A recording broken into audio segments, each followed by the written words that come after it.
President Shereena, മണ്ഡലം committee അംഗങ്ങളായ എൻ്റെ സഹപ്രവർത്തകരെ, മറ്റ് നേതാക്കളെ, ഇന്ന് വളരെ പെട്ടെന്ന് തന്നെ മന്ത്രിയുടെ വസതിയിലേക്ക്, കേരളത്തിൻ്റെ ആരോഗ്യമന്ത്രി വീണ ജോർജിൻ്റെ വസതിയിലേക്ക് നടത്തിയ മാർച്ചിൻ്റെ ഉദ്ദേശങ്ങൾ എൻ്റെ ശബ്ദം ശ്രവിക്കുന്ന എല്ലാ മതേതര ജനാധിപത്യ വിശ്വാസികൾക്കും അറിയാവുന്നതാണ്. നമുക്കറിയാം, പതിറ്റാണ്ടുകളായി നമ്മുടെ കേരളം ആരോഗ്യ മേഖലയിൽ നമ്പർ 1 എന്ന് കൊട്ടിഘോഷിക്കുമ്പോഴും കഴിഞ്ഞ കുറേ വർഷങ്ങളായി ആരോഗ്യ മേഖല തകർന്നടിഞ്ഞുകൊണ്ടിരിക്കുന്നതിൻ്റെ ഉദാഹരണങ്ങളാണ് കഴിഞ്ഞ ദിവസങ്ങളിലൊക്കെ തന്നെ നാം കണ്ടുകൊണ്ടിരിക്കുന്നത്. ഇത് ഏകദേശം പിണറായി സർക്കാർ വന്നതിന് ശേഷം മാത്രം തുടങ്ങിയ ഒരു നടപടിക്രമമല്ല.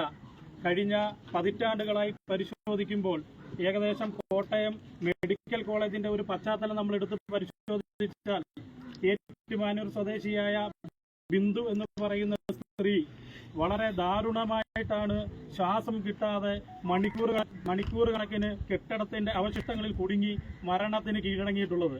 ആ നൂതനമായ സാങ്കേതിക വിദ്യകളൊക്കെ ഉള്ള മെഡിക്കൽ കോളേജ് ഹോസ്പിറ്റലിലും ആ സ്ത്രീയെ രക്ഷിക്കാൻ കഴിഞ്ഞിട്ടില്ല. നമ്മൾ പരിശോധിക്കുമ്പോൾ മനസ്സിലാകുന്നത് 2013 ഉപയോഗശൂന്യമാണ്. ആ കെട്ടിടം ബലക്ഷയം സംഭവിച്ചു എന്ന് റിപ്പോർട്ട് സമർപ്പിച്ചിട്ട് ആ കെട്ടിടത്തിൽ ഒരു രോഗികളെ പോലും കിടത്തി ചികിത്സിക്കുന്നില്ല എന്നാണ് ഇന്നലെ മന്ത്രി വീണ ജോർജും മന്ത്രി വാസവനും മീഡിയകൾക്ക് മുമ്പിൽ അവകാശപ്പെട്ടിട്ടുള്ളത്. എന്നാൽ അതിനുശേഷം വന്നിട്ടുള്ള ചിത്രങ്ങൾ പരിശോധിക്കുമ്പോൾ, സോഷ്യൽ മീഡിയയിലൂടെ വന്നുകൊണ്ടിരിക്കുന്ന ആ വീഡിയോകൾ, അതുപോലെ തന്നെ മീഡിയകൾ പുറത്തുവിടുന്ന വാർത്തകൾ പരിശോധിക്കുമ്പോൾ ആ കെട്ടിടത്തിൽ 6 വാർഡുകളാണ് അവിടെ പ്രവർത്തിച്ചു കൊണ്ടിരിക്കുന്നതിന്റെ തെളിവുകളാണ് പുറത്തു വന്നുകൊണ്ടിരിക്കുന്നത്. നമ്മൾ കേരളം വളരെ ഞെട്ടലോടുകൂടിയാണ് ആ വിഷയം നോക്കിക്കണ്ടത്. ബലക്ഷയമായി 12 വർഷക്കാലം സർക്കാർ റിപ്പോർട്ട് സമർപ്പിച്ച ആ കെട്ടിടത്തിൽ 6 വാർഡുകൾ പ്രവർത്തിച്ചു വരുന്നു. അവിടെ നിരവധി രോഗികൾക്ക് കൂട്ടിരിപ്പിന് വരുന്ന സ്ത്രീകളടക്കമുള്ളവരുടെ ഒരു ആശാ കേന്ദ്രം അല്ലെങ്കിൽ കിടന്നുറങ്ങുന്ന ഒരു സംവിധാനമായിരുന്നു ആ ബിൽഡിങ്ങിലുള്ളത്. എന്നിട്ടോ ഇന്നലെ 11 മണിയോടുകൂടി ആ കെട്ടിടം തകർന്ന് താഴെ വീണ സമയത്ത് മന്ത്രി വീണ ജോർജ് അവിടെ ഓടിയെത്തി, മന്ത്രി വാസവനെത്തി അസന്നിഗ്ധമായിട്ട് പ്രഖ്യാപിച്ചു, സർക്കാരിന് നാണക്കേടുണ്ടാകാത്ത തരത്തിൽ ആ ബിൽഡിങ്ങിൽ ഒരാൾ പോലും അവിടെ ഇല്ല എന്ന് മീഡിയയ്ക്ക് മുമ്പിലും അതുപോലെ തന്നെ രക്ഷാപ്രവർത്തനത്തിൽ ഏർപ്പെടാൻ വന്ന പൊതുപ്രവർത്തകരോടക്കം ഇവർ ബോധ്യപ്പെടുത്തി. അവിടെ ആ ബിന്ദു എന്ന് പറയുന്ന സ്ത്രീയുടെ മകൾ അവിടെ കരഞ്ഞുകൊണ്ട് ഈ പറയുന്ന ഉദ്യോഗസ്ഥരോടും പോലീസുകാരോടും ആവശ്യപ്പെട്ടു, എന്റെ മാതാവ് ആ കെട്ടിടത്തിൽ കുടുങ്ങിക്കിടക്കുകയാണ്, അവരെ രക്ഷിക്കണം. അപ്പോഴും മന്ത്രിയുടെ നിലപാടിൽ ഉറച്ചു നിന്നു. ഇവിടെ ഒരാൾ പോലും ഇതിനകത്തില്ല.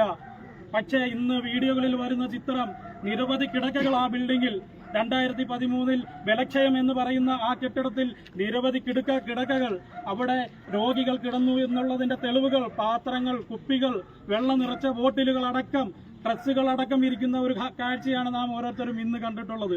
അങ്ങനെ കള്ളത്തരം പറഞ്ഞുകൊണ്ട് നമ്മുടെ കേരളത്തെ ഒട്ടാകെ, കേരളത്തിലെ സാധാരണപ്പെട്ട ജനങ്ങളെ എല്ലാം തെറ്റിദ്ധരിപ്പിച്ച മന്ത്രി വീണ ജോർജ് തൽസ്ഥാനത്തിരിക്കാൻ ഇനി യാതൊരുവിധ അർഹതയുമില്ല എന്നുള്ള ഒരു ഉറക്ക പ്രഖ്യാപനം കൂടിയാണ് ഈ പ്രതിഷേധ മാർച്ച്. ഈ പ്രതിഷേധ മാർച്ച് ഒരു സൂചന മാത്രമാണ്. ഈ പ്രതിഷേധ മാർച്ചിൽ മന്ത്രി വീണ ജോർജ് അടക്കം, ഇവിടെ ഇരിക്കുന്ന മുഖ്യമന്ത്രി അടക്കം രാജിവെച്ചില്ല എങ്കിൽ ഈ സമരം, ഈ സൂചനാ സമരം, ഈ വീണ ജോർജ് അടക്കമുള്ള മന്ത്രിമാർ തെരുവുകളിൽ ഇറങ്ങാൻ പറ്റാത്ത സാഹചര്യം സൃഷ്ടിക്കുമെന്ന് മാത്രം ഓർമ്മിപ്പിക്കുന്നു. ഈ പ്രതിഷേധ മാർച്ച് ഉദ്ഘാടനം ചെയ്തതായി പ്രഖ്യാപിച്ചുകൊണ്ട് നിർത്തുന്നു. ജയ് സോഷ്യൽ ഡെമോക്രസി.